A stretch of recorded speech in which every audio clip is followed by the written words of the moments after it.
കാട് കെട്ടത്. ആദ്യം വന്ന സുനാമിയെ വലിച്ച് കയറിയിട്ട് 7000 ആ രണ്ടാമത് വന്നത് കൂടി അടിച്ചിരുന്നെങ്കിൽ എന്തായിട്ടുണ്ടാവും? ആ നാട് മുഴുവനും അന്നത്തെ ദുർഘടമുണ്ടാവും. പക്ഷേ ആദ്യം സത്യം പറഞ്ഞാൽ ആ ദ്വീപിൻ്റെ 4 വശത്തും എന്തായിരുന്നു? ഈ കാടുകളായിരുന്നു. സത്യത്തിൽ ആദ്യം ഇതെന്തായിരുന്നു? 4 വർഷത്തും ഈ കാടായിരുന്നു. അവരവരുടെ സൗകര്യപൂർവ്വം എന്ത് ചെയ്തു? അത് വെട്ടി.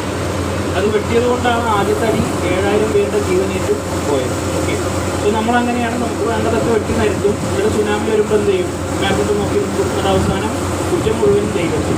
ഓക്കെ, പിന്നെ നമ്മുടെ ലെഫ്റ്റ് സൈഡിലായിട്ട് നിങ്ങൾ നേരെ നോക്കിയാൽ കാണുന്നതാണിത്. അവിടെ നിങ്ങൾ ഒരുപാട് കപ്പലുകൾ നിർത്തിയിരിക്കുന്നു. 2 വലിയ സിമെൻറ്റ് ടാങ്കുകളൊക്കെ കാണും. ബോട്ടിൻ്റെ ലെഫ്റ്റ് സൈഡിൽ നേരെ നോക്കിയാൽ അതാണ് നമ്മുടെ വില്ലിംഗ്ടൺ ഐലൻഡ്. ഓക്കെ, ഇത് ഞാൻ പറഞ്ഞു ഇവിടുത്തെ ആഴത്തിന് 16 മുതൽ 20 മീറ്റർ. ലാസ്റ്റ് ഒരു ചോദ്യം ചോദിക്കുന്നുണ്ടാവും കടലിൽ പോയിട്ട്. ഉത്തരം പറയാത്തവരൊക്കെ കടലിൽ എടുത്ത് കഴിയുന്നതാവും. അത് പ്രത്യേകിച്ച് ശ്രദ്ധിച്ചിരിക്കുക. ഓക്കെ, 16 മുതൽ 20 മണ്ണ് മാറ്റാൻ തീരുമാനിച്ചു.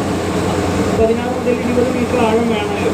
സോ അവർ മുഴുവനായിട്ട് മാന്തിയെടുത്ത് ഈ മണ്ണുകൾ എന്ത് ചെയ്തു? അവിടെ ചെറിയൊരു ദ്വീപ് ഉണ്ടായിരുന്നു. നിങ്ങൾ ആ കാണുന്ന ഭാഗത്ത് ചെറിയൊരു ദ്വീപായിട്ട് ഉണ്ടായിരുന്നു. ഈ മാന്തിയെടുത്ത മണ്ണ് മുഴുവനും അവരെന്ത് ചെയ്തു? ചെറിയ ദ്വീപിൻ്റെ ചുറ്റോറും 6 വർഷക്കാലത്തോളം 2 വലിയ മണ്ണ് മാന്തി കപ്പലുകൾ മാറി മാറി 6 വർഷത്തോളം ജോലിയെടുത്തിട്ടാണ് ആ ഐലൻഡ് നിർമ്മിച്ചത്.